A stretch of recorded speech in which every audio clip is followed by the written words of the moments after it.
The way I've always understood it is that for a firefighter, you are less covered than civilians on the side of COVID. Yeah. But if you get on scene, let's say we go on scene and I say, hey, James, go take a blood pressure. You are more covered because I am trained to do it and you were trained to do it. If you were not trained, let's say you get there first for me and Jeff, and you start doing stuff, if God forbid something happens and they come back, well, he wasn't trained to do that. Why was he doing that? I've done enough stuff to be thrown under the bus. Jail.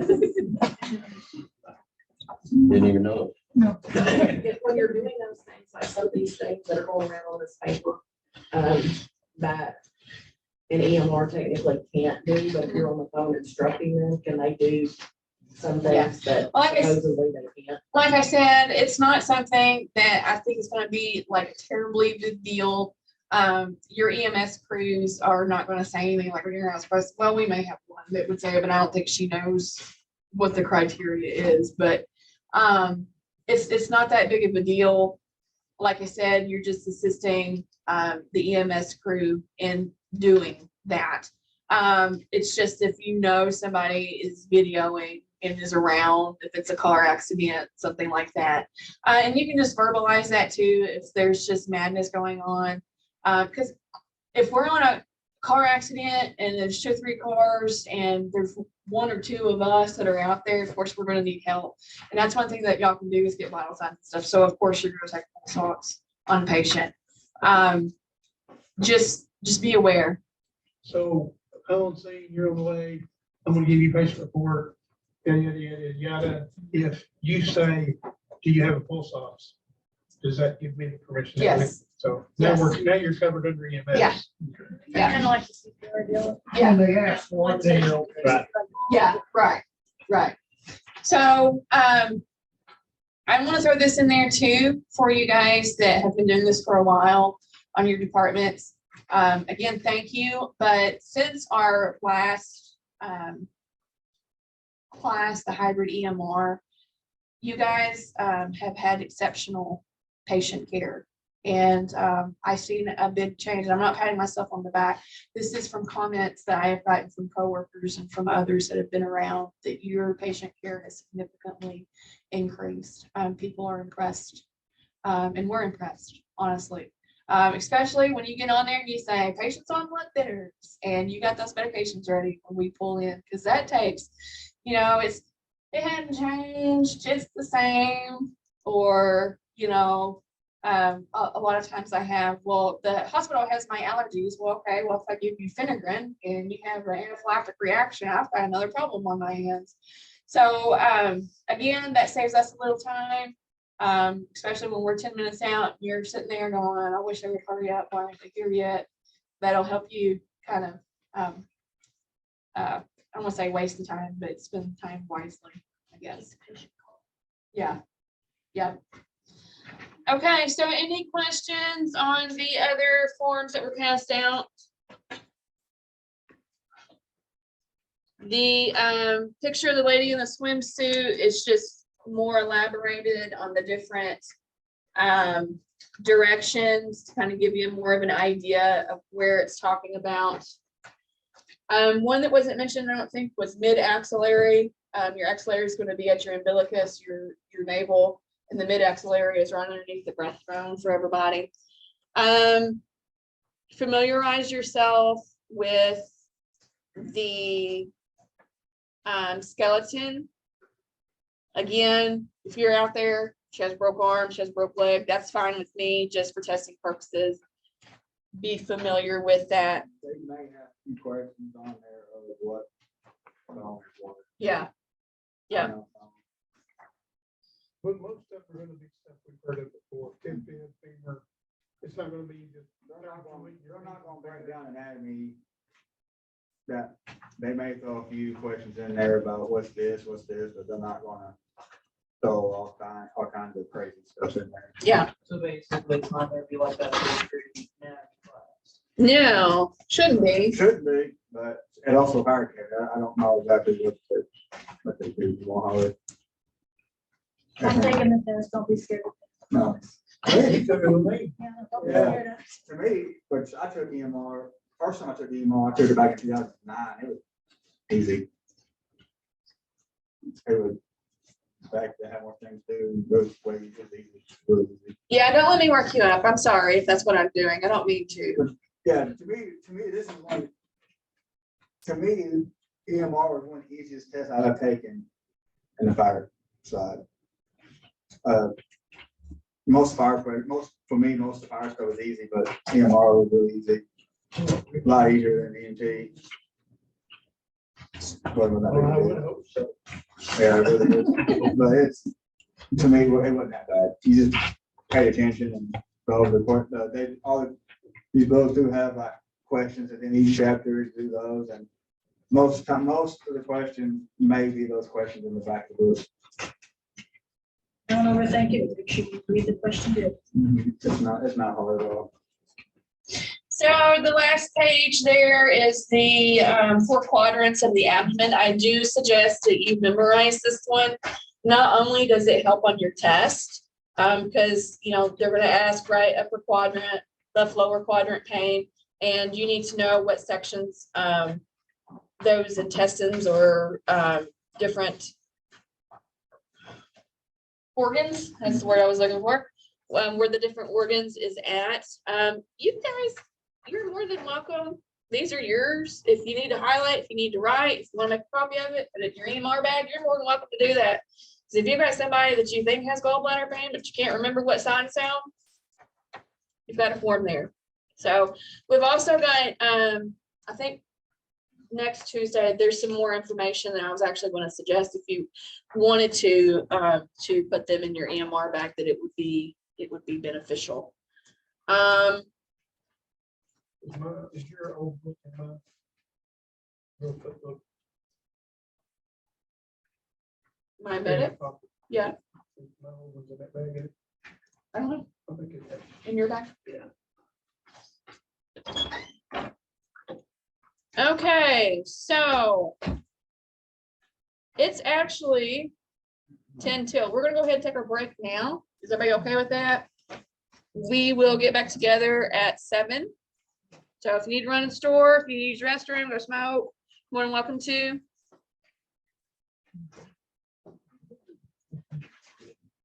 I don't think that I have to have it. I mean, as long as you have the part through it. It's not us. It's not us. Any other questions? All right, we're gonna go ahead and move on. So the next thing that we're gonna talk about vital signs. There's usually 4 basic vital signs, but we are exercise. The more information that you have, the better of a picture you're painting, right? Okay, so this is probably where you want to start taking notes.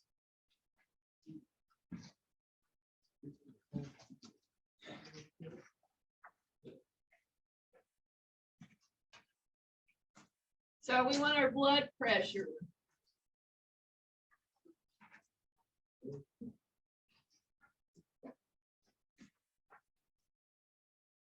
So blood pressures, you got your 2 numbers. So we're going to do the textbook 120/80. That's the uniform. So the 120 is the systolic. The 80 is the diastolic.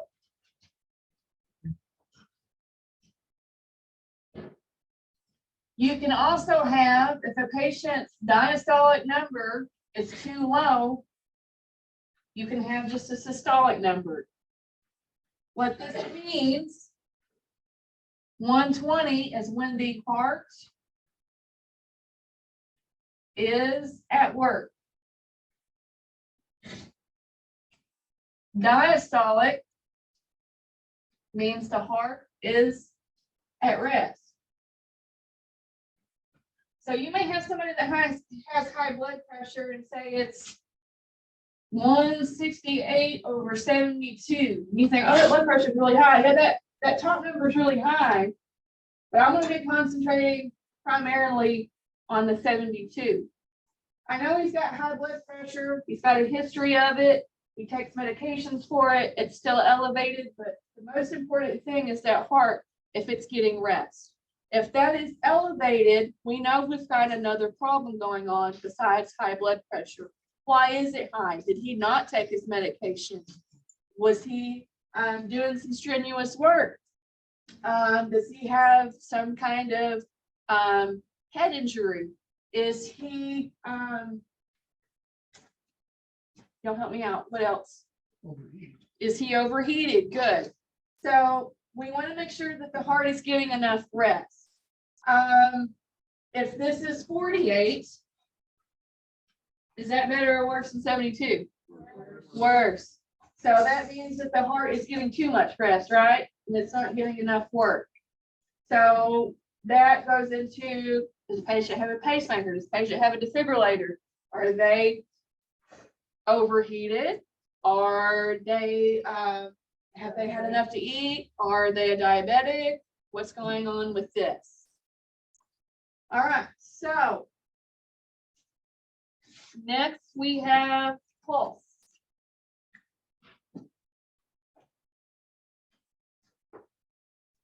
Again, the unicorn is 80.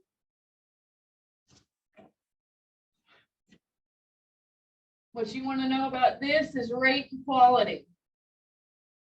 Of course, your rate is how many beats per minute. Your quality, is it fast? Is it thready? Is it the heart rate, the pulse at a regular beat? Or does it go to a 3 beats and then it stops and then starts again? Or does it have like a hiccup in there? Those could be important things to know, right? When she was talking about SVT, hers is going to run a little bit fast and it's going to be irregular. There is regular, regularly, irregular. So that would be that little hiccup is every time, the same time every time. And then you have irregularly irregular.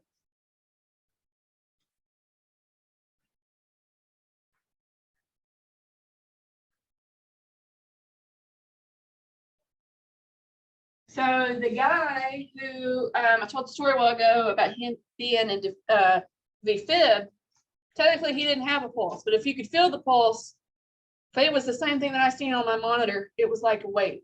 So it was not regular at all. It was irregularly irregular. Your people with your heart murmurs are going to be regularly irregular. That's where you're going to have several beats. We'll stop. We'll start again. We'll stop. So is that something to be concerned about? Yes. So what are you going to be more concerned about? Regular, regularly irregular, or irregularly irregular? Irregularly irregular. Respiration.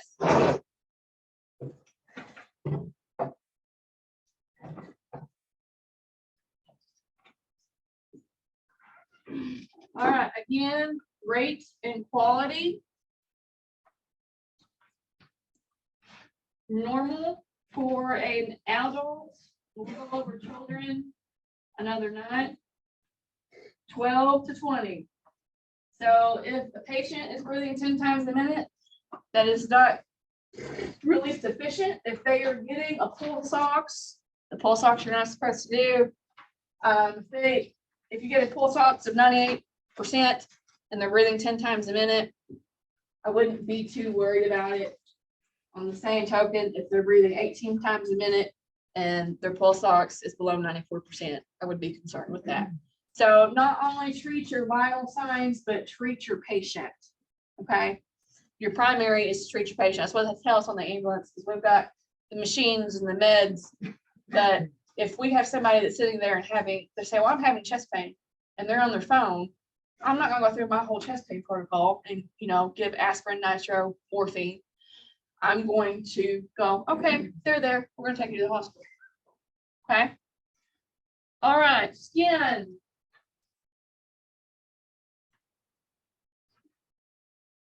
So skin is going to correlate also with temperature.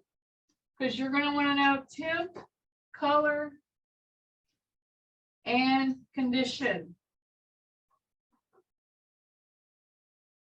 Color, are they gray? Gray means pretty close to dead. Pale, your blood pressure is probably low. Sugar could be low.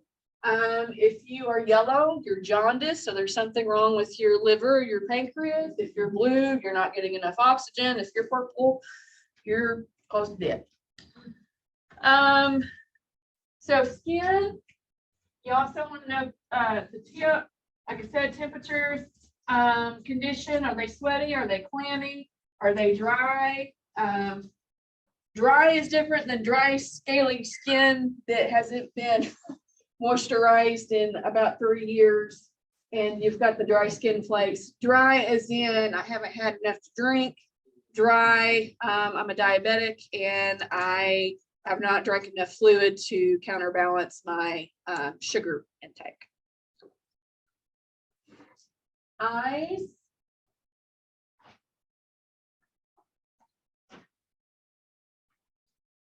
This could be condition like we talked about. Are they glassy? Are they cloudy? Do you have cataracts? Because the person on the ramp, we found that he had a head injury, right? He had unequal pupils, but did he have cataracts? Maybe he was trying to work on that electric work, didn't know what he was doing. Because initially we thought it was a fall. So if he was blind in one eye and it, you know, he had a fake eyeball, or it was just a total blowout, that would be kind of important to know, right? If that was a condition that was previous, or if it was something that was present in our current illness. Cap refill. Capillary refill. Good. Cap refill is less than 3 seconds. That is simple as taking your fingernail bed and pressing it. When it turns white, how many seconds it takes for it to turn back to the pink color. You can do that if you don't get a good reading from the fingernail. If you're just pinching on it, you can pinch the earlobes, because the body, especially if your blood pressure is low, it's going to accumulate as much blood as what it can to the core of the body to make sure that all of the organs are trying to function properly. So it's going to absorb all that blood from the peripheral to the torso of the body. So the fingernails, the nail beds, the color that the nose is, the lips can tell you a lot about patients, especially in African Americans. We were talking about with the scenarios, it was a white male, it's Salem. You get your Asians are they're a little bit more yellow. So you may not notice jaundice as much as what you would in a Caucasian patient. African Americans, nail beds, the beds of the feet, the inside of the mouth, are all other ways that you can tell. We don't have a lot of African Americans around here, but we do have a major highway that runs through here. So there is still a probability that you will run into somebody that's a different ethnicity than what we are familiar with. All righty. Pulse ox. The big no-no.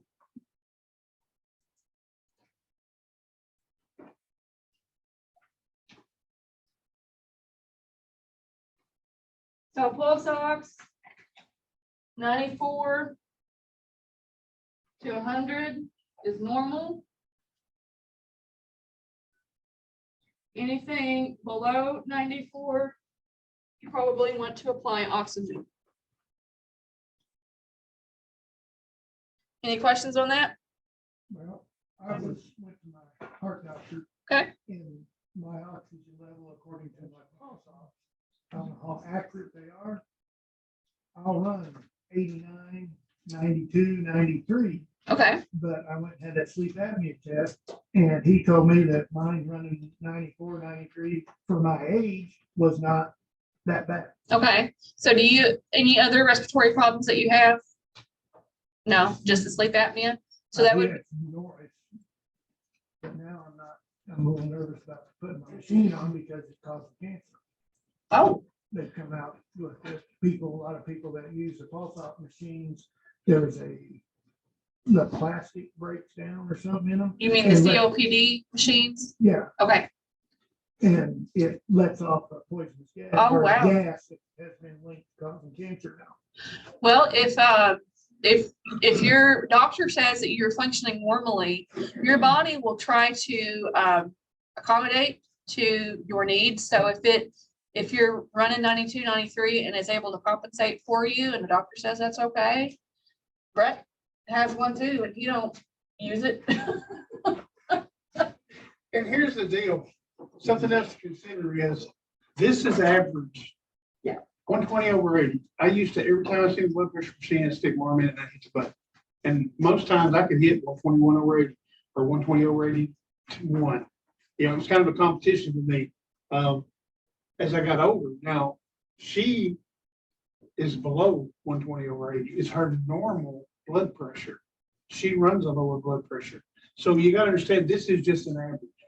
Anytime you have, You gotta take it several times. you take age into consideration, you take someone who smoked a lot of years, their body is compensating in another way to get the air they need to survive. It's doing different tricks to make you still stand upright. So a lot of times your body compensating, it's not right, but it's working. I can leave that thing on my finger a little longer than normal, and it'll go up maybe 98. Then Yeah. it might drop back down to 89. Then it might, the sleep apnea guy said it needs to stay, it has to stay low for so long, otherwise it doesn't, off concern. Yeah. Our COPD patients, well, I have a lot of them that'll run 89 and 90. And some of them do terrible at that, and I have to put them on the CPAP, and some of them are talking and just saying, I'm not feeling real good today, I think I need to go to the emergency room. And that has a lot to do with how much carbon dioxide, which is getting into more of the physiology part, but we can measure carbon dioxide levels on the ambulance now. But your dioxide levels will mimic your oxygen, and that your carbon dioxide is actually what makes you breathe instead of oxygen. It's the lack of oxygen. So when your carbon dioxide levels increase, you have a poor load of oxygen. So you're trying to blow more of that carbon dioxide off. Does that make sense? Clear as mud. Yeah. Yeah. So you may be reading, you're correct. Yeah, you're not blowing out enough carbon dioxide. So when we place the BiPAP or the CPAP on, that's what we're doing, is we're pushing as much oxygen as what we can to those red blood cells to make sure that it's delivering it throughout the body. But again, the body will try to compensate for so long. I mean, somebody that has COPD, there's, eventual time that it's going to come that there's going to have to be some assistance with that. But again, treat your patient and not always your equipment. Last but certainly not least, you're going to assist. This is going to be especially if this person is a known diabetic and they have their own supplies. But blood sugar, it's okay to ask. If you know they're a diabetic, or they tell you that you're diabetic, or they're a diabetic, excuse me. Say, do you have a glucometer? Can we use it? And you can assist with that. That'll tell you a lot. So those vital signs will paint a pretty good picture, right? And will tell us a lot of what's going on.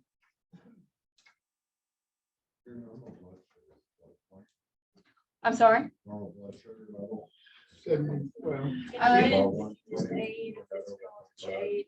Yeah, what the average used to be was 70 to 110. yeah. It's supposed to be your. average. Again, unicorn, 80. Mine runs a little high. I've run about 90 with my blood sugar, baseline. So, and it may be my body's trying to compensate for something. I'm overweight. I don't exercise like I should. So my blood sugar is probably running higher because I'm not burning off as many calories as what I should. And goes along with the pulse or not the pulse, excuse me, the blood pressure. So any questions on that? Yes.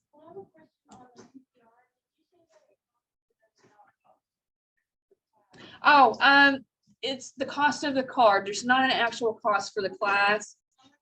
The healthcare provider will be $7. And if there's somebody that wants to tag along and wants to get their CPR card along with you, for a civilian, somebody just off the street, it's going to cost $20. And again, that's not me, that's just the training center. That's what they cost. So you're welcome. Another thing, one requirement or hands-on is blood pressure. So if you do not how to do blood pressure, we will walk you through it. Yeah. I would learn the old type, but I've seen on that sheet where it says EMR, you cannot use all that. Afterwards, test wise, I'll learn, yeah. Automatic is easy to put away, but Unless the automatic is 2 years old. Most of your automatics my automatic that I had to use for my doctor to keep up with it won't take my blood pressure up here. I have to do it here. I had to get into a smaller spot. But most of those that you buy at the healthcare store, there's not going to be as accurate as a manual.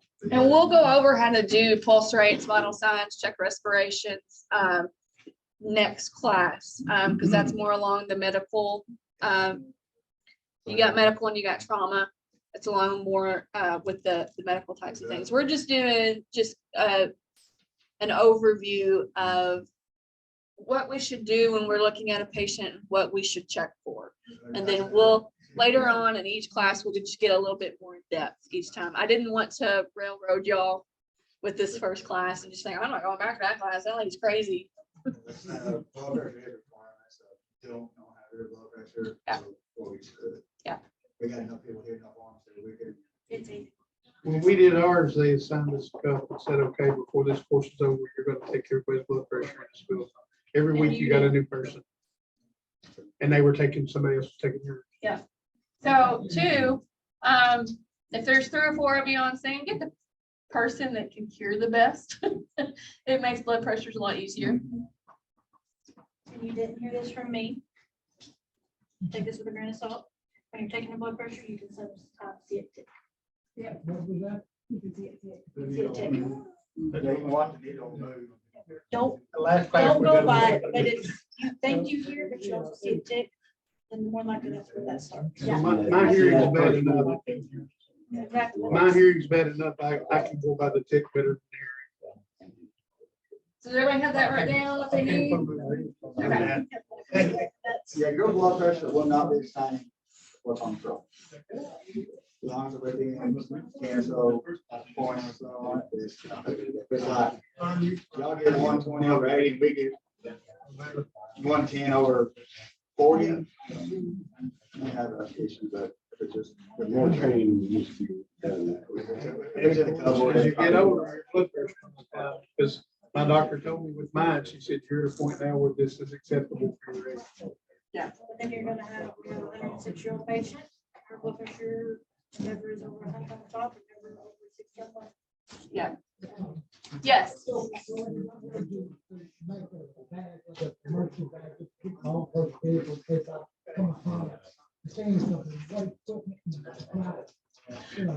We'll go over that.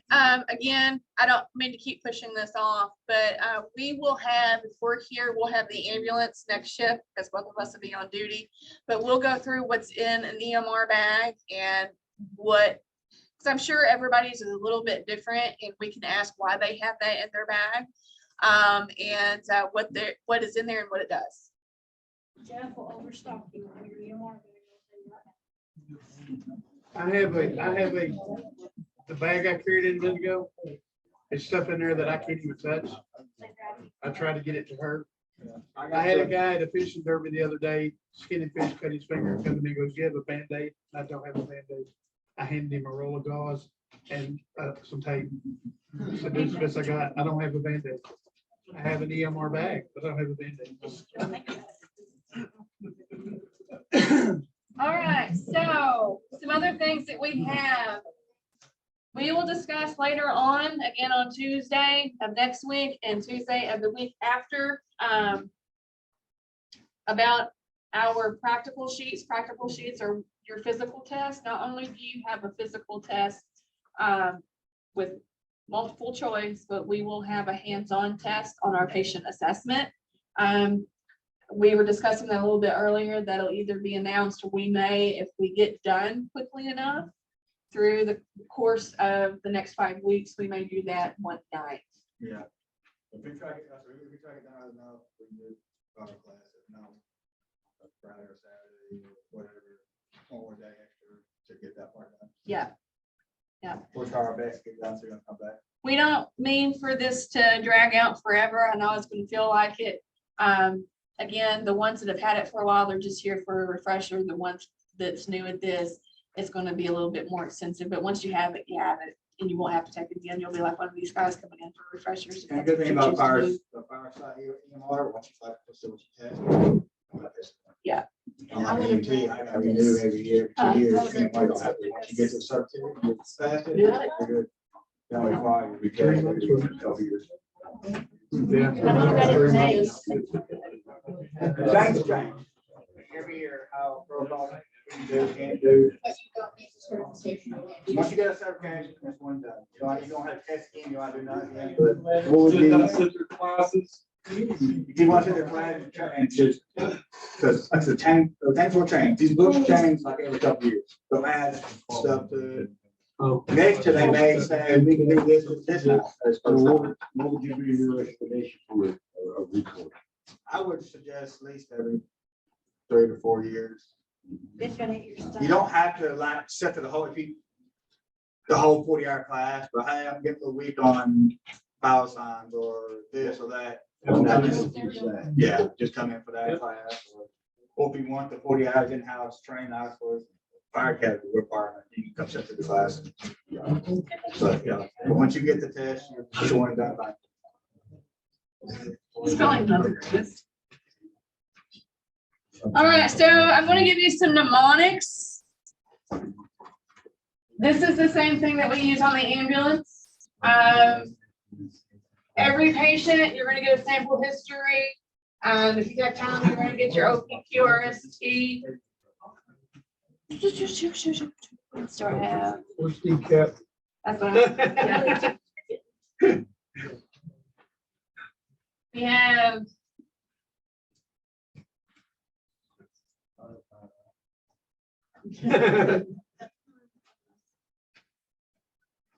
So I think in your books, there's also BP doc for DCAT BTLS.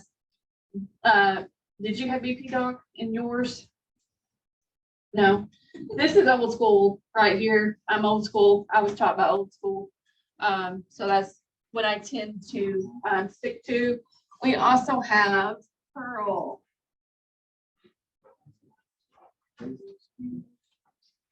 Please excuse my dear. Okay, sample. First off, signs and symptoms.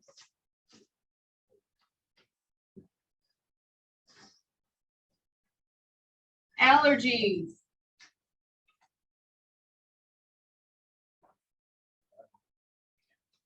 Medications.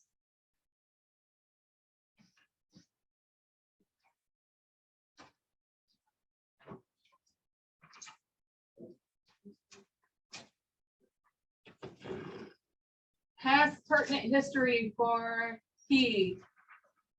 Past pertinent history. Yes. No, I did not have, no, has no pertinent. Okay, so, what did my guy last shift for toe pain? His right big toe hurt. He couldn't stand on it. So I asked him, when did this start? And he literally started his story of back in 1994 when my dad died. I don't know why he needed to tell me that, but you kind of got to steer these patients onto the same page. So that may be, well, let's talk about today. What did you do? Did your dog get a hold of it? Did you step on a wasp? Why's your big toe hurting today? Yes. And hopefully it's not the story of, well, this happened 2 weeks ago. Okay, why are you calling me at 4 a.m.? Yes. So L is last oral intake. If I won't get fired, I'll probably tell the patient. I'll get fired.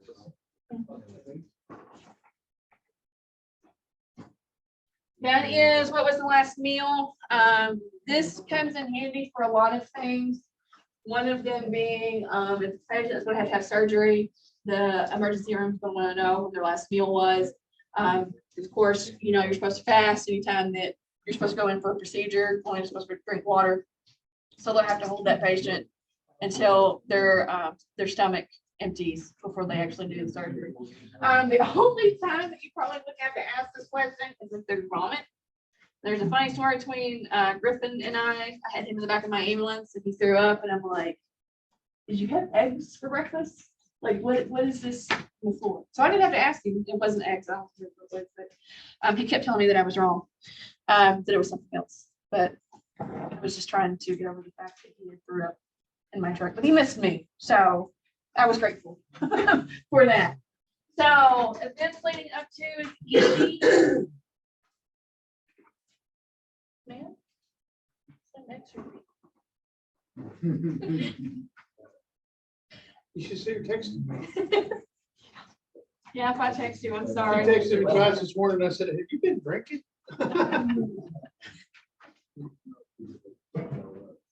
So back to the toe pain. Don't tell me about 1994. Tell me what happened within the last 2 weeks. Tell me why you called 911 today. What caused you to call 911 today?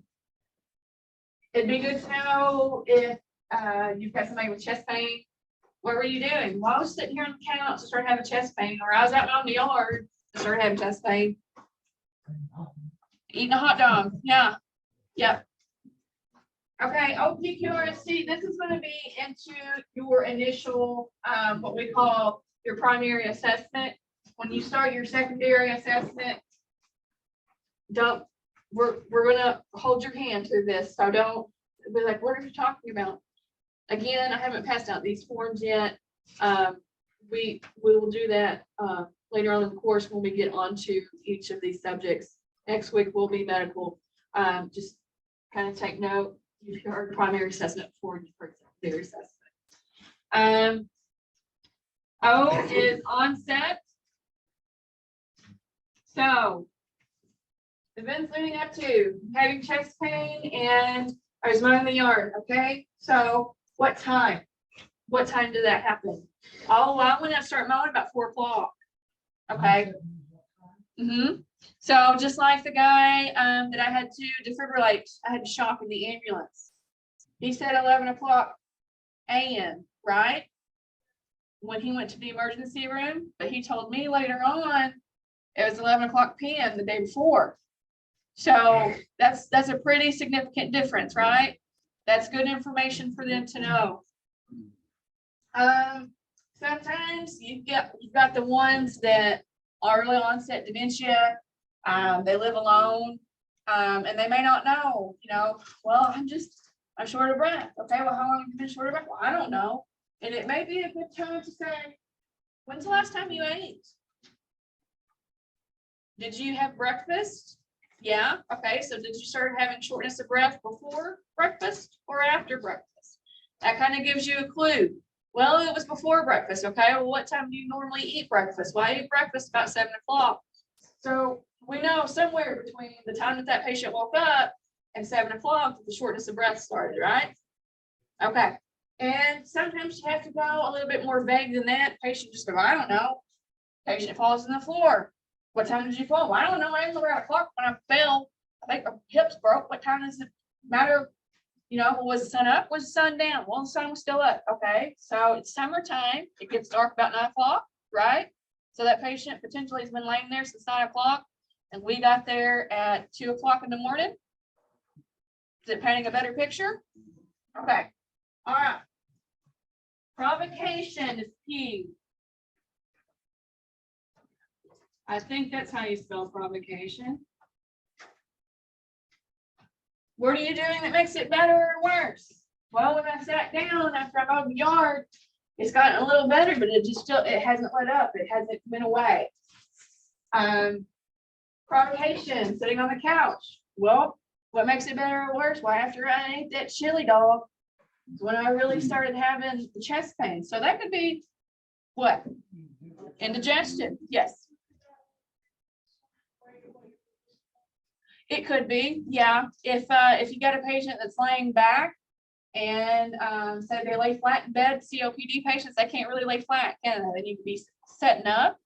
So, When they're sitting in the chair and like, Yep. keep breathe, yep, and they sit up, you're clearing the airway. yep. Yep. So if I sit up, I'm fine. I have to sleep in my recliner because I can't lay down flat. I hear that a lot. Acid reflux, yes. Yep. Yep. Should make that chili dog. So good though. Yeah. That too. Fearless quality. What does it feel like?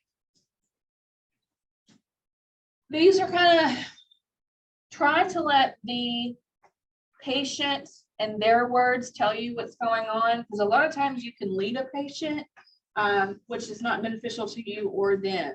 So if you say, okay, that chest pain that you're having, what does it feel like? Well, it feels like an elephant sitting on my chest, or it feels like a pressure, or it's just real sharp.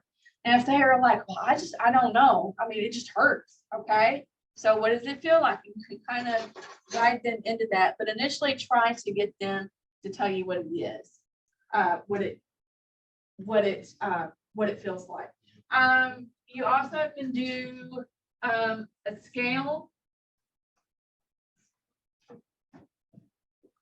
from 1 to 10. There's different comparisons. I've heard to 1 to having a baby. Well, men don't know what having a baby is. Passing a kidney stone, or stepping on Lego, stubbing your toe in the middle of the night. Something that they can compare their pain to. 10 being the worst, 1 being the least.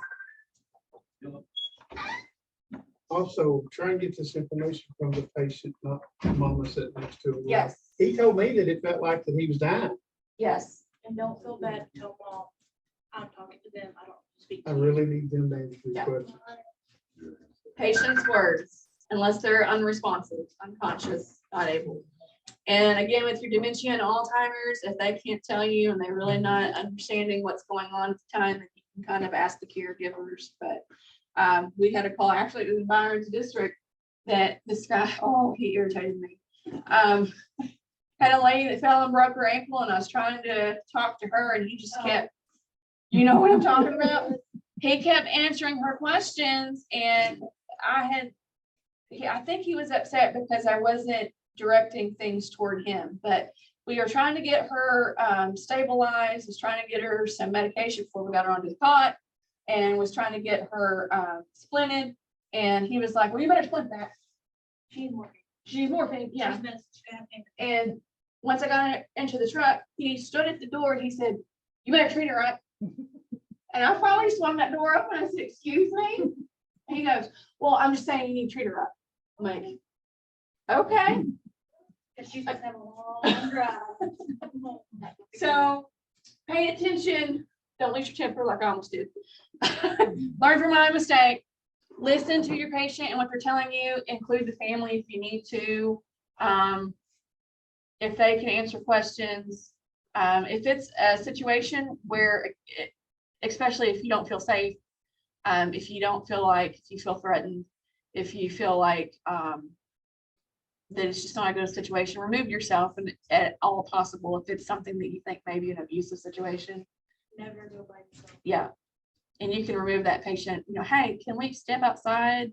Or, maybe have your partner distract the other individuals. Say, hey, can you come out here and help me?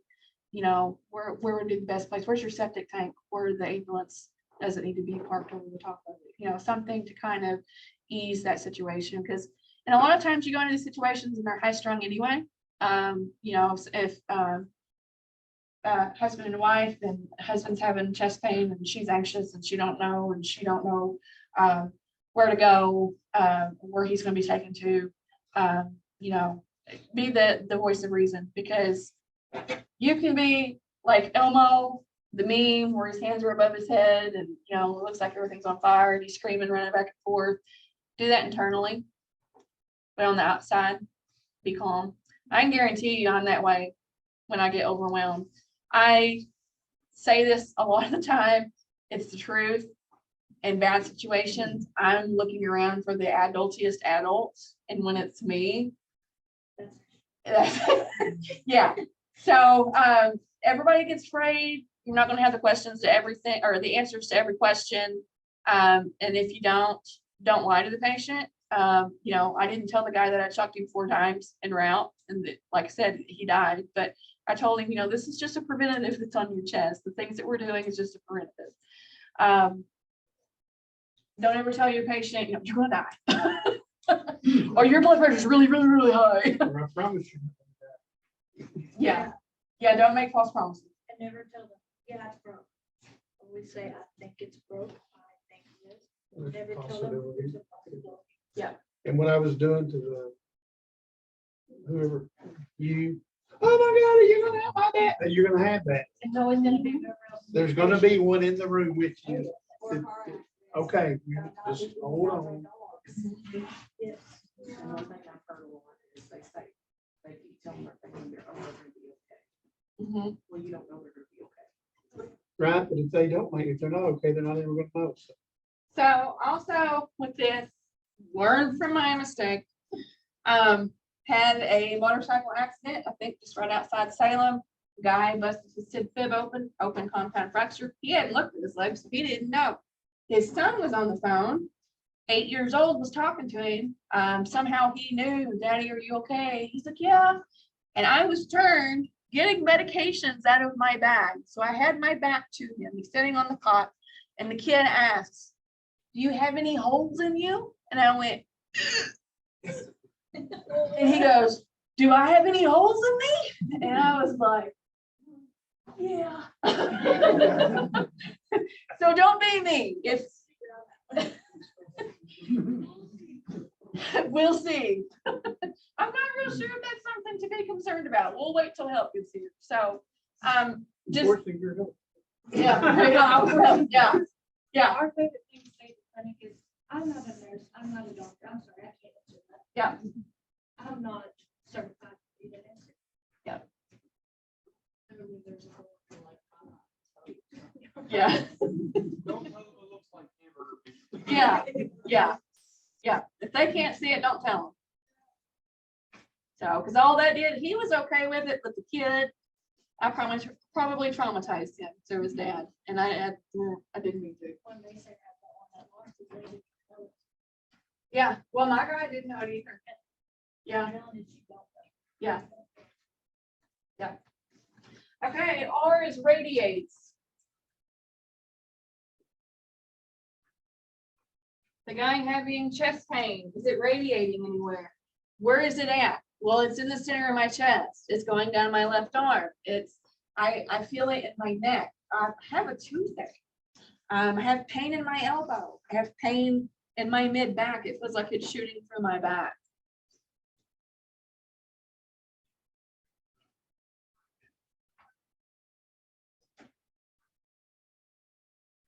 Severity goes along with the scale from 1 to 10. How bad is it?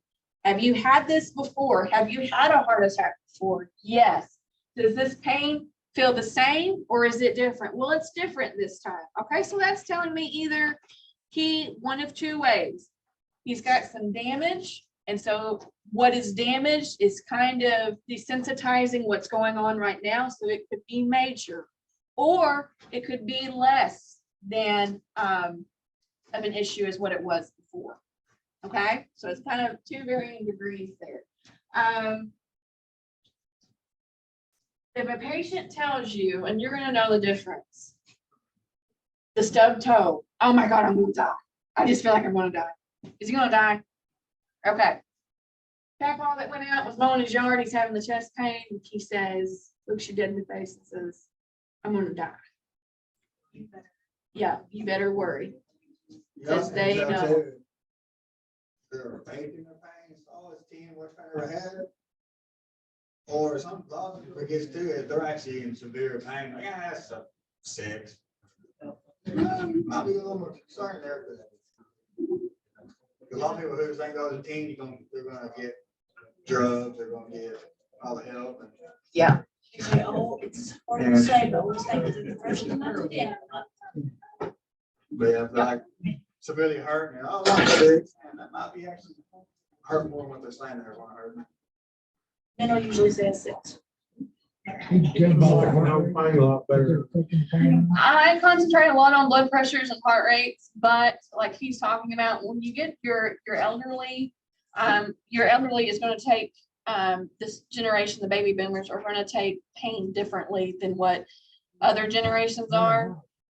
Yes, I've had them broken hips in the back of the ambulance corps and say, okay, I want to give you some fentanyl, or I want to give you some morphine. No, I'll be okay. And so their pain may be a 10, but they don't want that pain medication. So if Mama, who's on medications and has neuropathy, and she can't feel her fingers and toes anymore, she's going to have a different pain tolerance than what I'm going to have, because I'm probably going to be, crying and on that stub toe. But well, I don't know. You said you want to carry me out of the house that day. I like to feel going over the top. It hurts. All right, time is T. Not only time, we talked about the last oral intake, and onset about, was it 7 o'clock, was it 8 o'clock, was it in the middle of the night? This is how long has it been going on? Well, it's been going on for about an hour, or it's been going on since 11 p.m. last night. Your lapse time, yes. So, and this is especially important with stroke. We need to know last known well time, and that is when the last patient was seen normal. Now, that's not, well, I talked to him at 5 o'clock on the phone, okay, but did you see him? Well, no. Okay, well, when's the last time you seen him? When's the last time you seen him normal? Not with the facial droop, not with the starry gaze, not with the left-sided weakness, because somebody can be sitting there talking on the phone and be having some kind of pain somewhere and not telling anybody until last minute, right? We had a call here last week of a guy, we had 2 strokes going on at one time, and the second stroke, our ambulance was tied up, so we had to call Spring River. He had been having numbness and tingling for 2 days, but decided to call the ambulance because he couldn't walk. It finally got bad enough he couldn't walk. Yeah. So what time did it start? Did it actually start that day when he called 911, or did it start 2 days ago? Yeah, he said it was. So we're not called Sunday. He said he started he had stroke last since Tuesday. Tuesday. Okay, so nearly a week. 5 days. Yeah. Yeah. 4 days. So that's a big span of time, right? Important to know. Okay. How long did kill his mom ago? 7 days? Yeah. I decided to wait because of the holidays. Well, how long have you been sick? About 2 weeks. That's exactly what happened to her, because it was Thanksgiving. They didn't want to- We had a friend's mother, been having symptoms for a week, stroke. And of course, by the time she got in, it was rolling down here quick. Body try to compensate for that long. Your body will try to compensate, especially kids. Kids will go, and then they'll drop. An adult will steadily decline. It may be a loss or level of consciousness today. It may be a behavioral issue the next day. It may be limping the next day after that. But the body's trying to alert somebody that something is going on internally that it can't fix itself.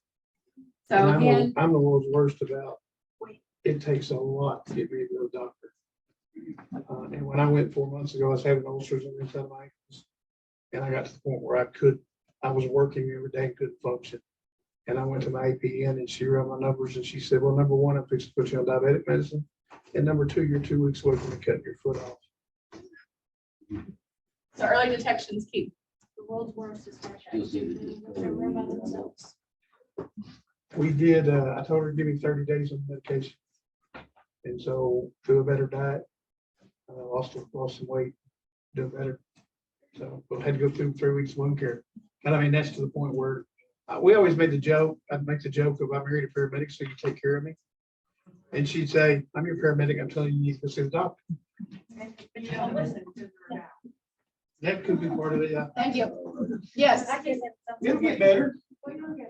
You know, I'm right. That's also what my husband said when he was dying. He had cancer and he had reactions to chemotherapy. And he didn't want to go back to the hospital. So I had to go in the room and call the doctor. They are alert to verbal.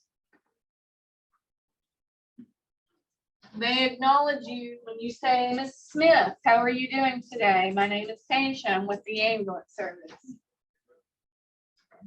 If they are not alert to verbal, are they alert to painful stimuli? That good old sternal rub, click on the feet. Don't leave bruises, but you can paint your patient, see if they're alert to painful stimuli. Yeah. What's wrong with you? Last is unresponsive.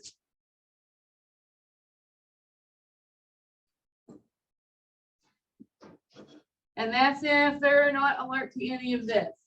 So I mentioned Glasgow Coma Scale. It's worth 15 points. There's different categories. That's not something that you guys significantly have to know. Just know in case if there is a question on the test that a dead person or an unresponsive gets 3 points. Nobody gets a 0. Yes. So the Glasgow Coma Scale, we'll go over that at a later date. It's not something that is primarily necessary for y'all. It's just more of a detailed scale for us. But if there's a question on the test, there's a total of 15, and it's categorized in 3 different categories. The highest is a 15, and the lowest is 3. A dead person or an unresponsive person gets a 3. So. Okay, so DCAT BTLS, this is going to be on your trauma sheets that we will go over. It's probably the third Tuesday, I believe, is trauma.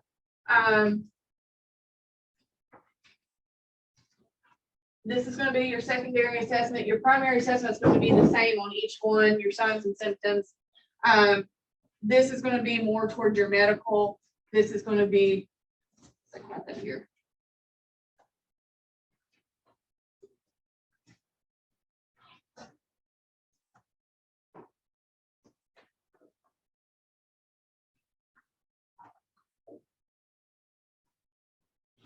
Primary S. Okay, medical trauma.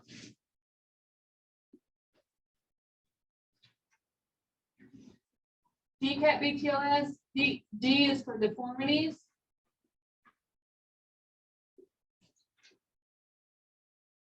That leg just don't look right.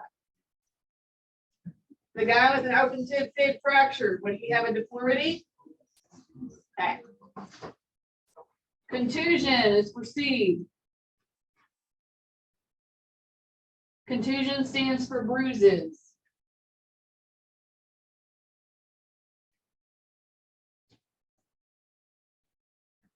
A is for amputation.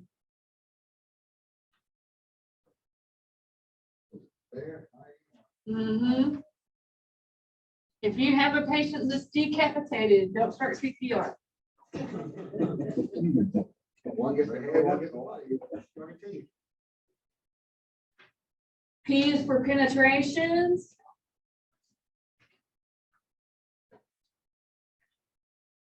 I think that's penetration. So when I am describing in my report, I cannot say brother got shot in the hood. He was in a place he wasn't supposed to be.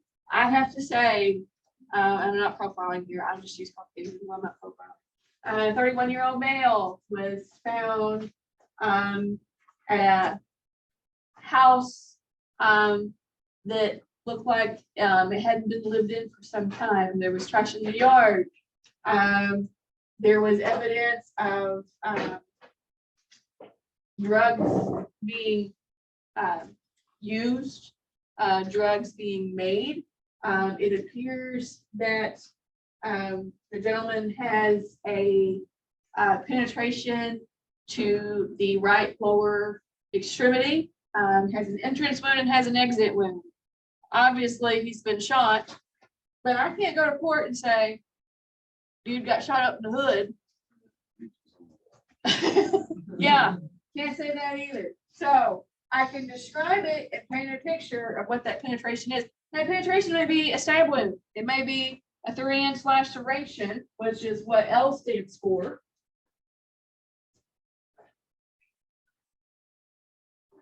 A 3-inch long laceration to the quadrant, a 3.5-inch knife was found at the scene, blood on it. So more than likely he's been stabbed, right? Okay. B is for burns. This is going to be your partial thickness, full thickness, and what did we say? Superficial. Good. T is for tenderness. If you're doing your assessment in your abdominal quadrants and say the left upper quadrant, when you push down and I say, oh, that's tender, right? Okay. And along with that, what's that? Oh, okay. Good, good.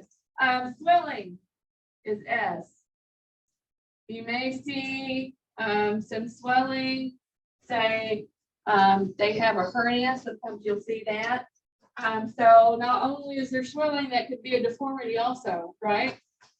Swelling could be inflammation from the gallbladder. You may see a little bit, you may feel like a lump or something that goes along with your deformity, so those two can go hand in hand. If you have somebody that has a broken wrist and it starts to swell, or a sprained ankle, it'll swell with that also. Okay, pearl is for your eyes.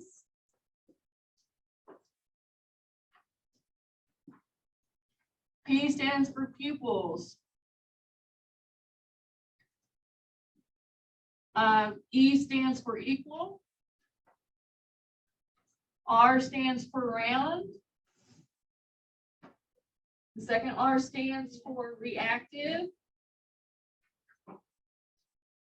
Last one, I heard it, light, good. Pupils are equal, round, reactive to light. So any of those could be different, right?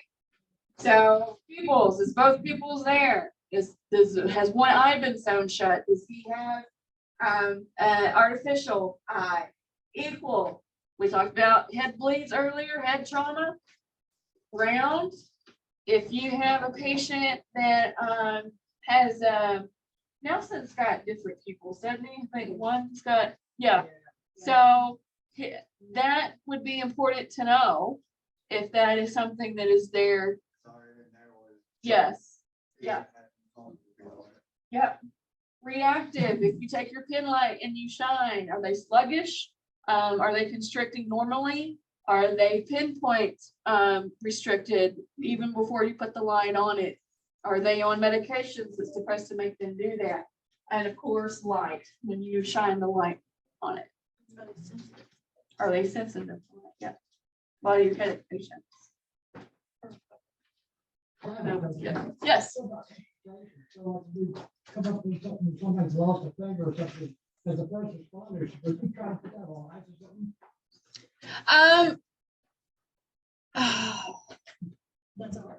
That is a hard one. It used to be ice. Now they're saying to pack it in a cool, moist dressing.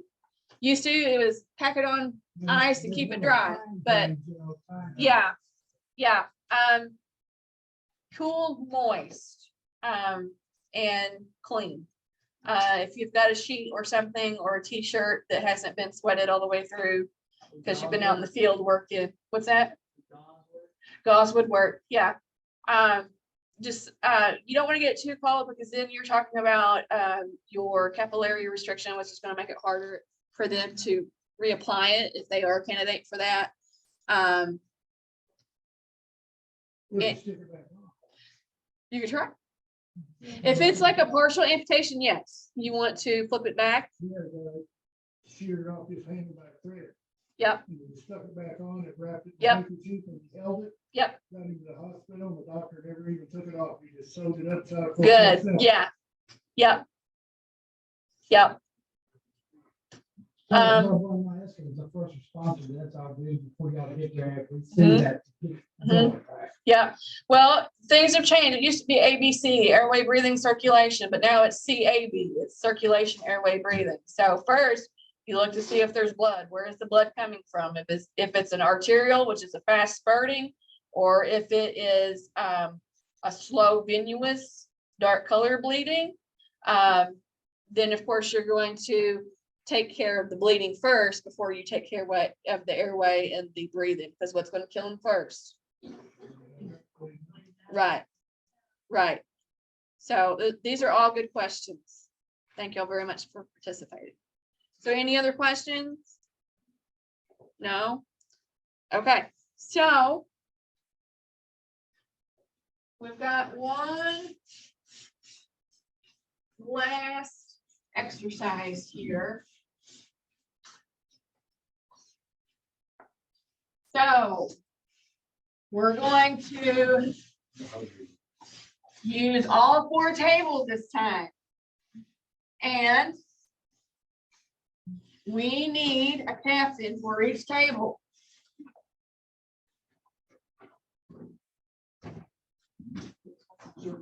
Everybody can be seated this time. Right there. What was that list? What was it? Decap, D as in dog, CAP, B as in boy, TLS.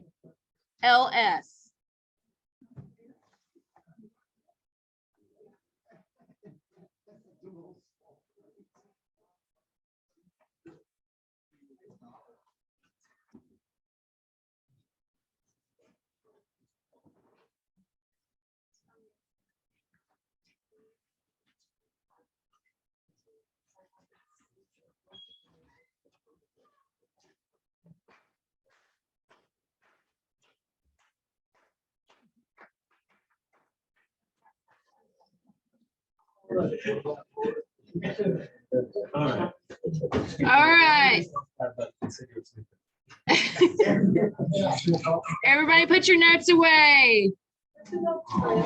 Oh.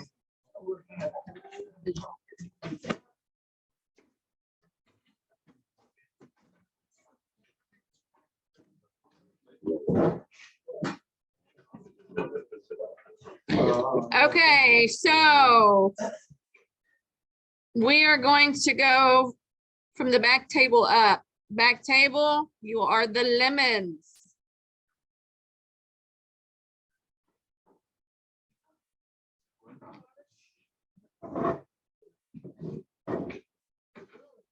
Table 3, you're the strawberries.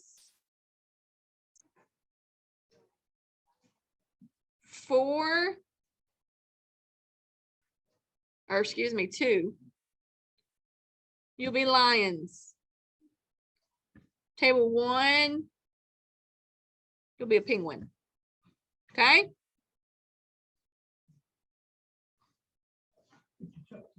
All right, everybody knows how to play Jeopardy, right?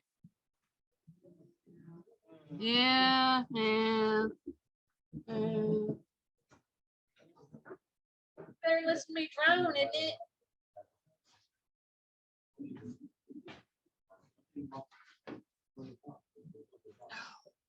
Can everybody see? Do you need me to move that? Okay, so everybody's got the team captain, right? Okay, we're gonna do slaps on the table. Help me watch. So anybody can slap the table, okay? But the only person that can answer is your team captain. All right? So it's a group effort per table. One answer per table. If the first table or the table that is answering does not get it right, we will move on to the next table. Okay? Clear as mud? All righty.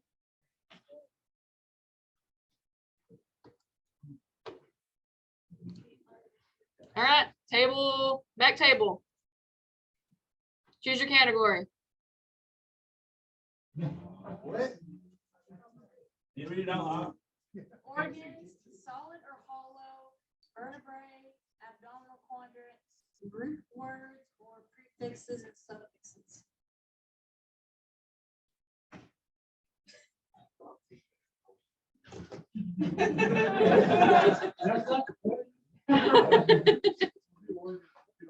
Organs for 200. This organ collects and stores urine from the kidneys. Bladder.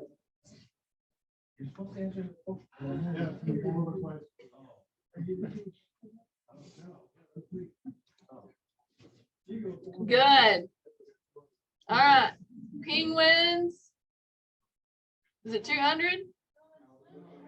Lemons. I'm sorry. The penguins weren't saying anything, were they? Was it 200? Okay.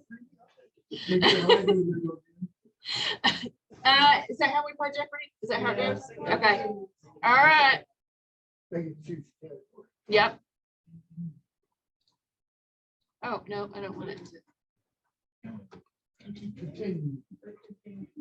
Oh, hey, thanks. It's been a hot minute since I played this. I actually gave you, we'll do it different. I gave you the $100 question, but the 200 would be worth 100.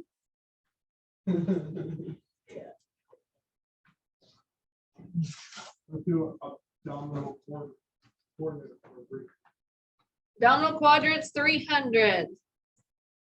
This quadrant contains colon, small intestines, left ureter, left lower quadrant. Woo! That was 300. That was for the, Not for the lemons. All righty. Continue. All right.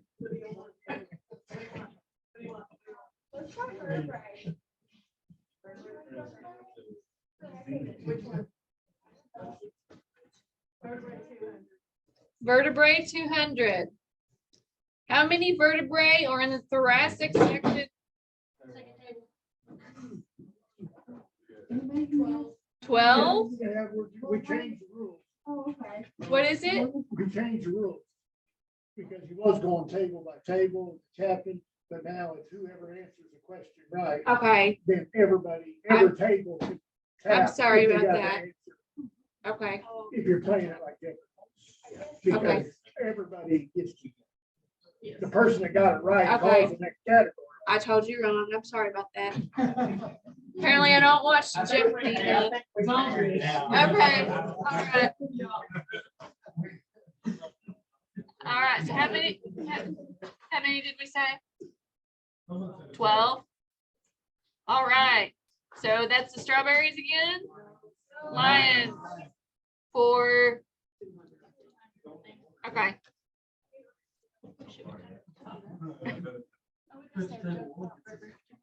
Oh, it's been, I can't hold the screen. Okay, front table? No? Oh, we're, okay.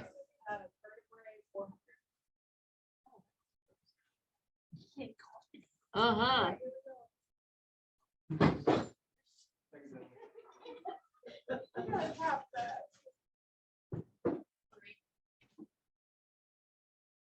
Oh, Nobody can answer, right?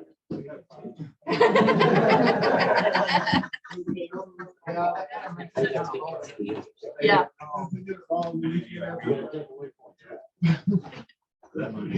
Is it taken away points? Okay, so that was the Lions. Ooh, ooh. All right. Next.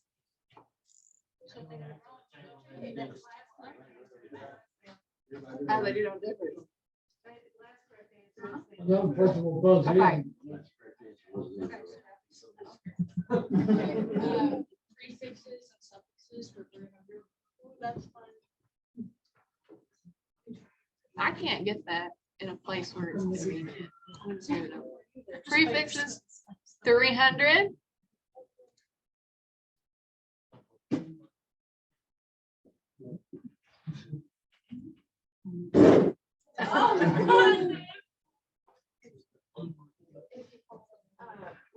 Blood. Okay. Yeah. Lions for, what was it, 300? Back to 100. Okay, next. Prefixes and suffixes for 500. Ooh. Anybody can chime in. Arteries. Woo. Now y'all the penguins. 400. 500. Look who took the lead. All right, guys.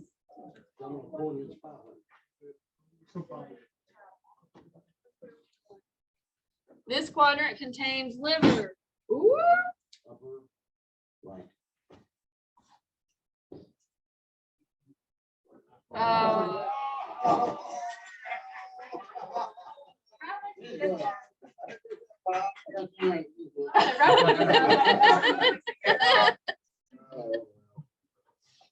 All right. 400. I did. Yeah. This quadrant contains colons. Lower right. All righty. 500 for who?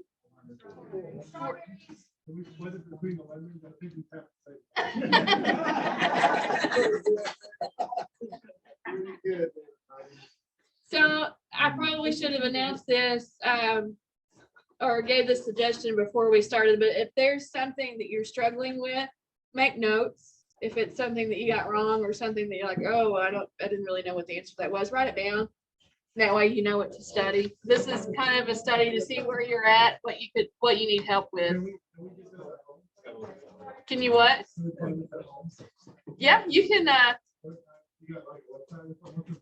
it's a Jeopardy game. I can give you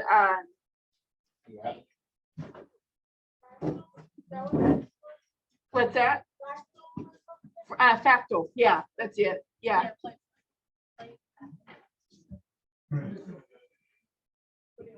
Okay, who's next? Solid or hollow? That's your organ. Root words for what? Okay, so if you're wondering what solid and hollow is, that is your organs. Is it a solid organ or is it a hollow organ? Okay, root words for 200. Oh.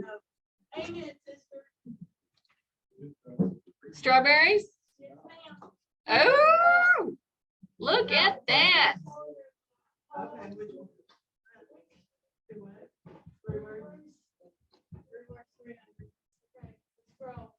Ready? Yeah, You gotta have your team captain. All right, how much was that? For the Lions?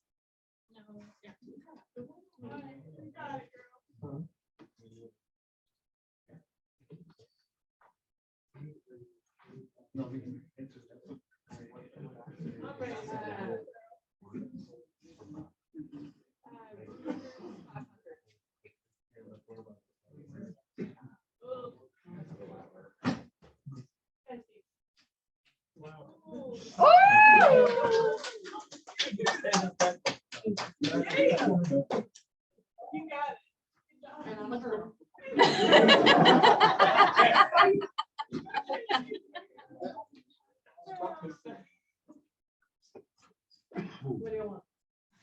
Are we doing reverse?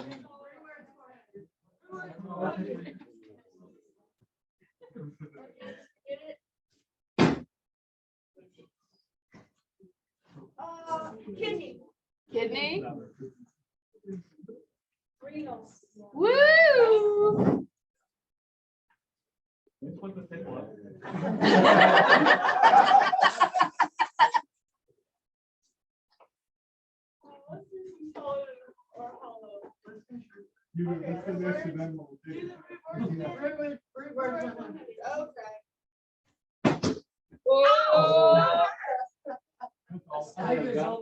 Thank you. Yeah. Just give 100 to everybody. Give it to everybody. Okay, I'll be nice. Oop. It's my computer. Everybody got 100.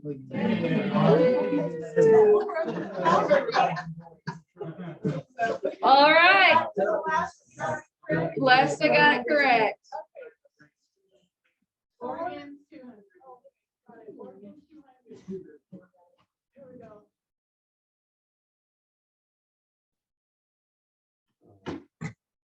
Back table. Very back table.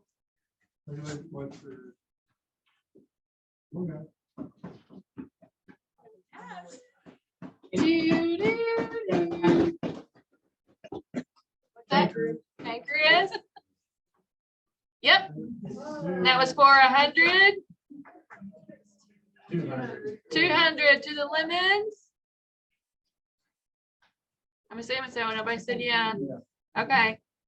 All right. Lemon table. Solid or hollow?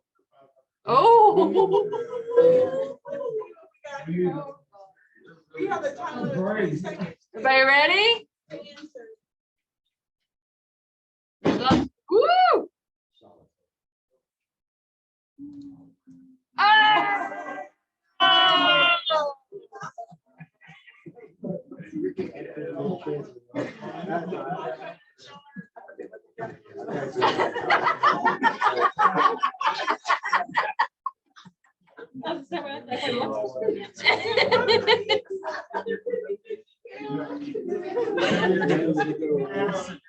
We're gonna take solid or hollow. Solid or hollow for 400. Everybody ready? Oh.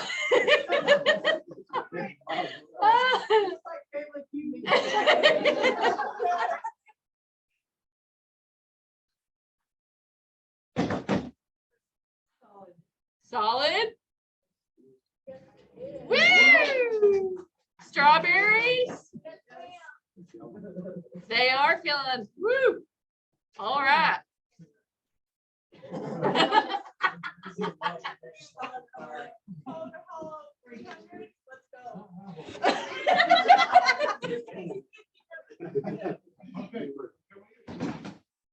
Yeah, I don't even know. Two hit the same time.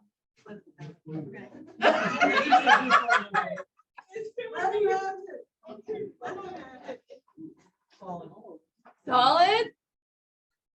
Woo! That is lemons. It was for 300. Okay, I'm finding you to the dead for the next one. We should let all the tables answer and then whoever gets last go. There's nothing too hard to tell. Okay. Are y'all okay with that? What are we gonna do? Put a slap in? Every table gets a chance to answer, whoever gets right. The other person taking a chance again. Well, Whoever the team captain is, write it down. You got 10 seconds to there write you it down. go. Yeah, okay. 10 seconds.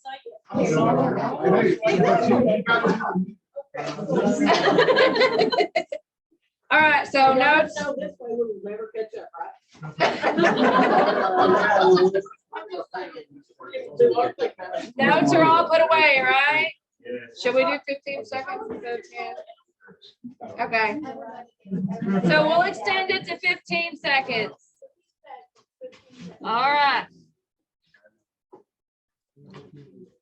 So who's next? Okay.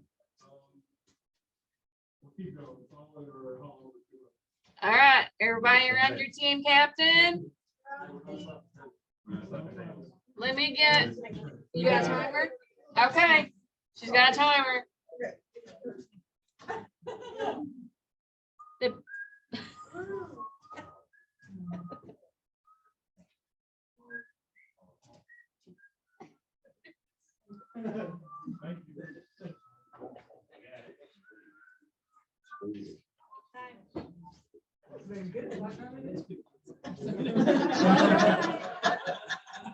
Back table.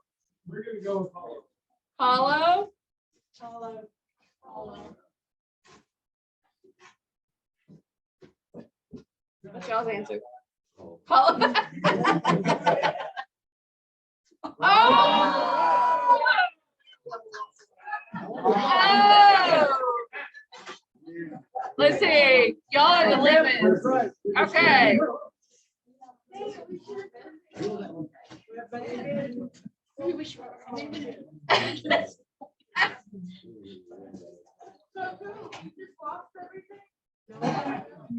Yeah, well, everybody lost. Everybody lost.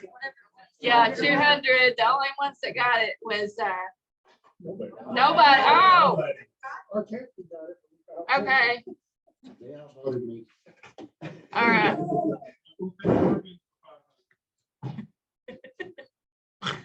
All right. Ready?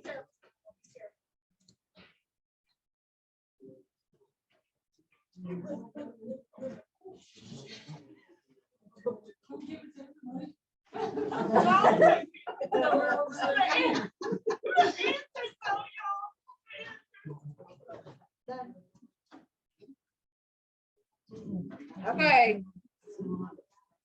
Back table. Gallbladder. Fourth table or third table, excuse me. Liver. Oh, we got a lot of answers. You're getting voted out again. Second table. Gallbladder.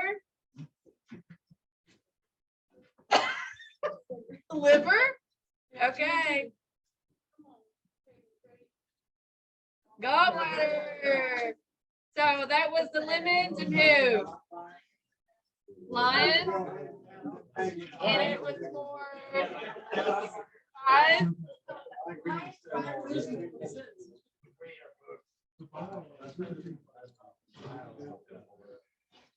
All right, lemons are catching up. We'll take, we'll do the quadrants.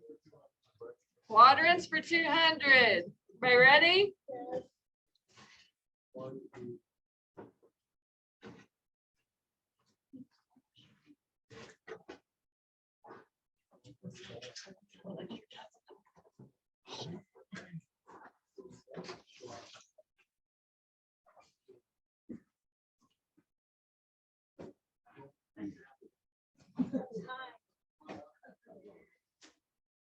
A lot of murmuring on this one. Back table, Upper right. upper right. Okay, second table, same.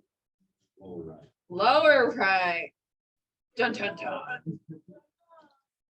Right upper.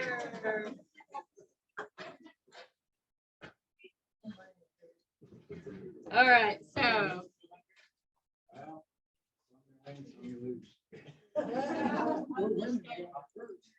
How far are the lemons by itself? so strawberries have 23 and lemons have 15. All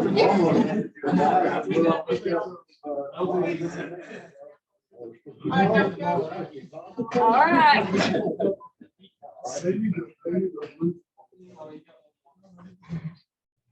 We got that one right? Yes. Let's do vertebrae. Boy, he takes the big one.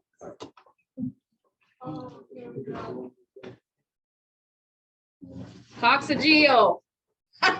Front table's like, we're out. Your coccyx.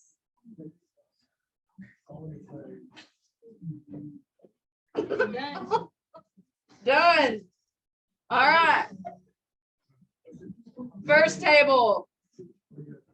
No? How many? 3. Second table? 7. Third table? 1. Fourth table? Are you sniffing your fingers? Or are you saying 5?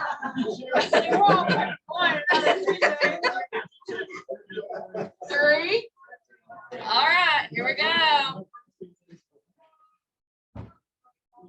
4. Oh.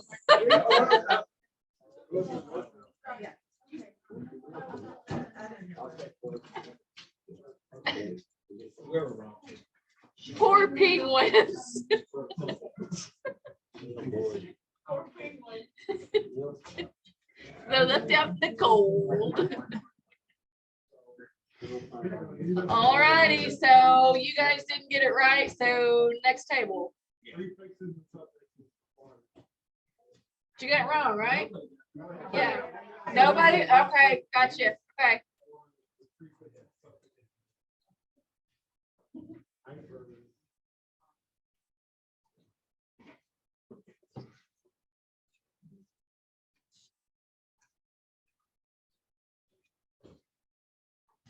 Okay. Okay. Okay. High, fast and high. Okay, so I'm going to ask for some clarification. Fast or high? Is it fast or is it high? Fast? So-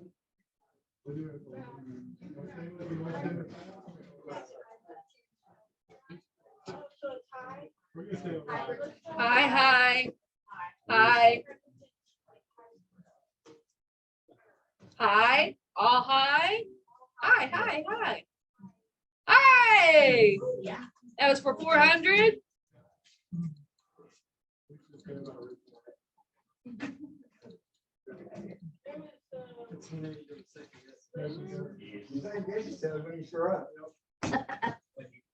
No. We'll do the vertebrae. Yeah.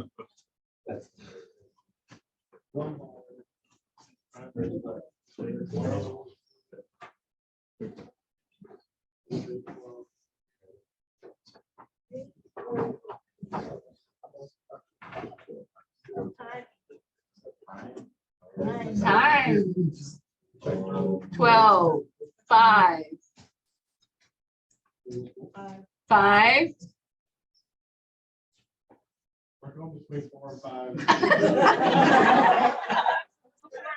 So 4.5. My sister has. We'll go. Okay. Woo! So that was the last back 2 tables. Yep. Did y'all get it too? No. Okay, so everybody but the penguins. I'm sorry, guys.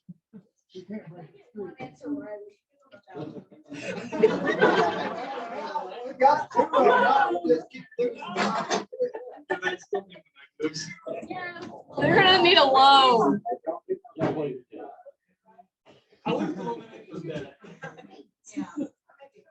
Solid or hollow?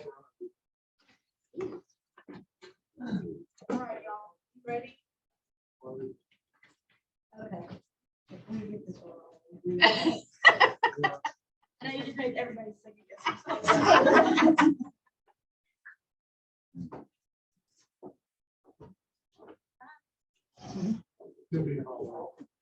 Follow, follow. Good job, guys. Hold that. Although I believe mine is pretty solid. We'll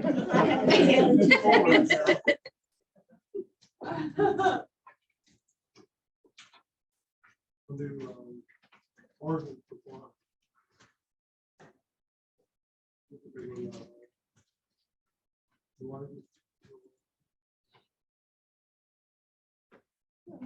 Oh, it got quiet. Wow.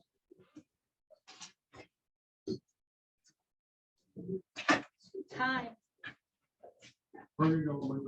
Liver, liver, liver, liver. Woo!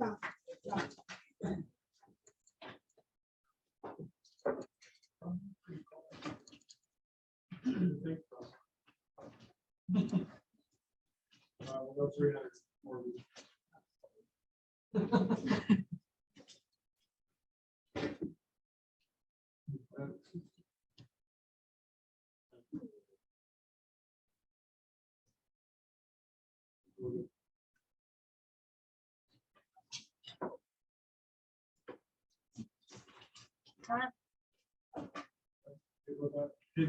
Kidney, kidney, kidney, kidney. All right.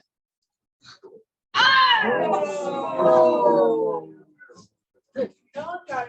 Oh, good. That was for how many?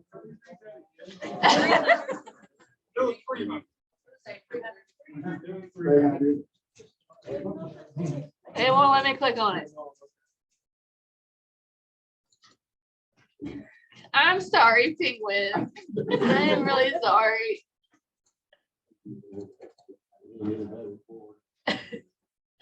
All right. Yeah, we'll do 300.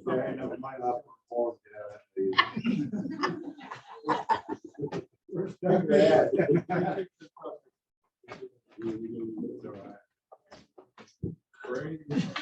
Slow.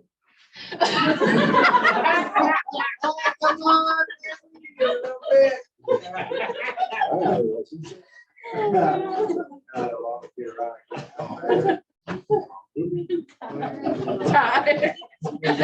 He was just excited he knew that.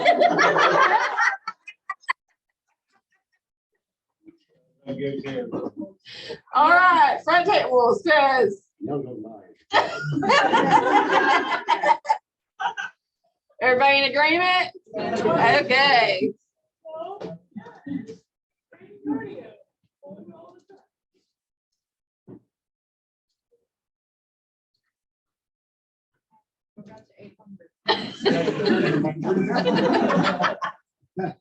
Don't be jealous. I don't be jealous, huh? Vertebrae for 100.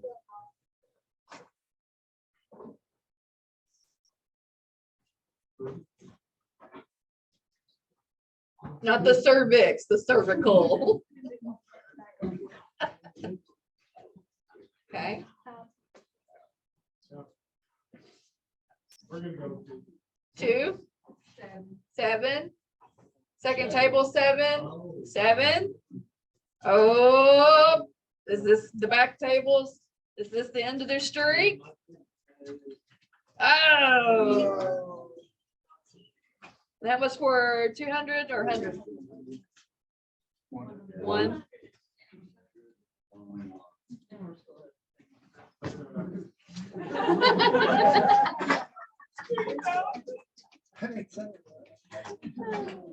All right, 2 left on the board.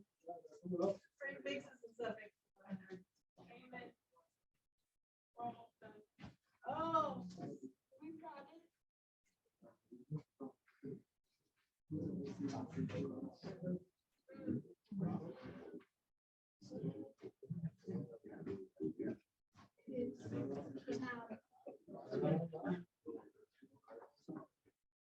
Okay. Okay. Okay. Okay. To cut away. Good. We're getting in strong.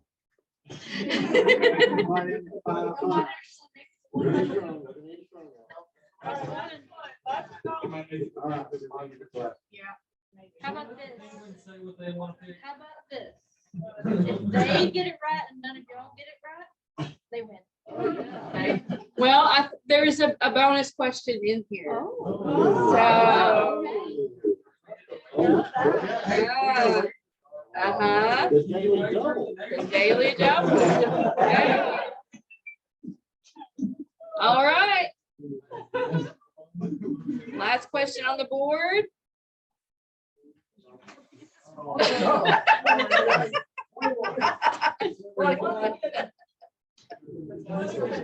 Everybody in agreement? 4? All right, good.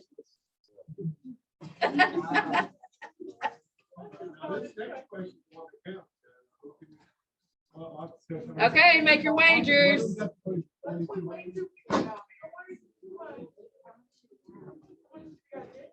Okay, the lemon has 2,200. The strawberry has 3,200. The lime has 1,900. We're gonna go home. You're gonna go 5,000. No, we don't even get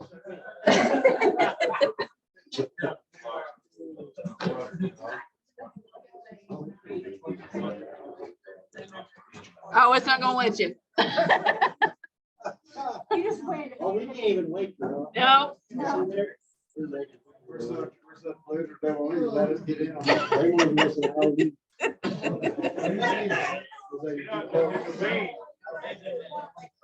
All of it. The Lions. Oh my gosh, guys.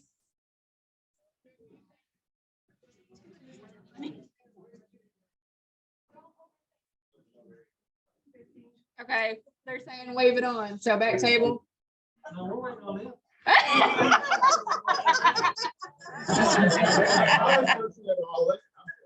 All in. Just doing it.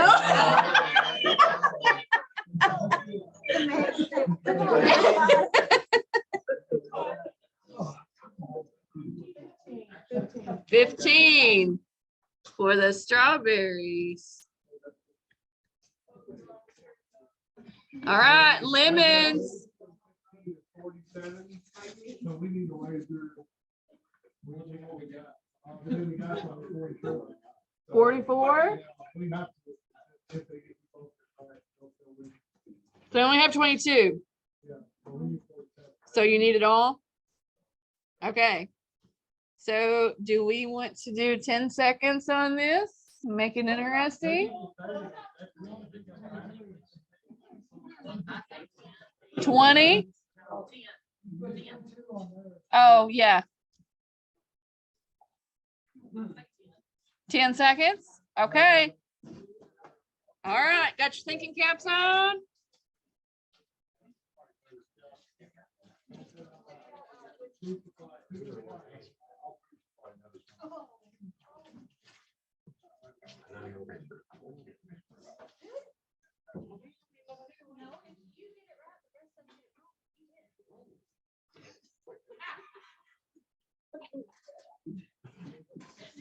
You better be glad it's not me on the team because I couldn't remember the first layer. I haven't remembered it all night. So.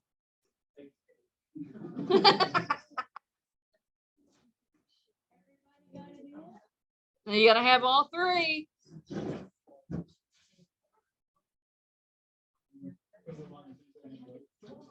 Are we done?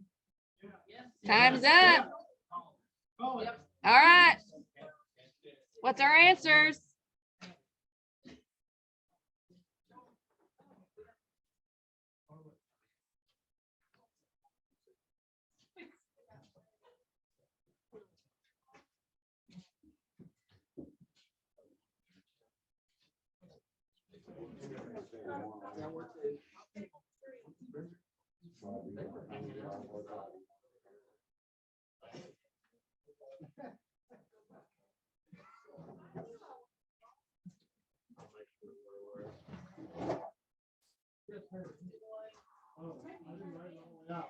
Ooh, homework.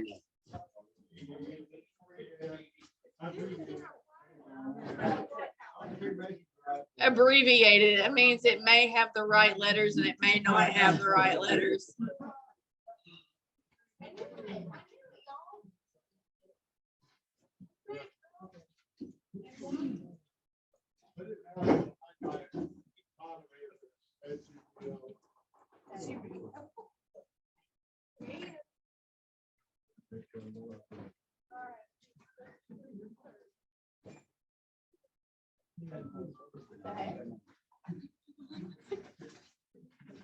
Okay, was that one? Okay. I need to clarify.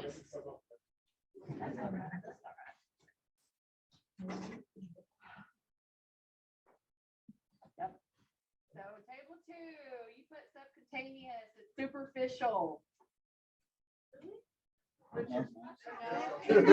Barnes. Oh, okay. You're right, sorry, that one's right. That one's wrong. That one's right. So one's Is it wrong. a studio? Subcutaneous. Order, but that's right. Oh, superficial, okay. It didn't say it had to be ordered. No, So okay, so one's. one guy wrong. Oh, gosh, guys, sorry. Okay.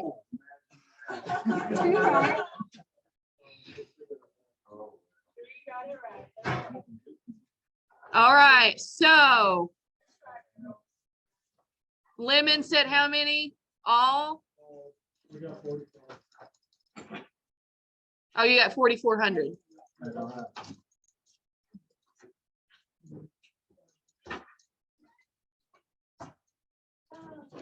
Okay. Strawberries, how much? 15. All right, lions. Okay, so they did it all too. So strawberries still was in the lead, right? Okay, so strawberries, by 100 points, you'll get prizes. Next class. Yes. Clarify when the next session will be. Okay, next Tuesday, 6 o'clock, we will be at the courthouse. Yes, So it's not every other Tuesday? it's every Tuesday. Yeah, every Okay, so Tuesday. it was clarified this differently. So Yeah. every Tuesday. I think initially we had it every other Tuesday, but we were trying to get through it, Yeah, we so. got, every other Tuesday, 1 2 hours. So we The got- new courthouse. Yes, new courthouse. I just hear something. Yes. Yep. All right, thank y'all so much. Be safe going home.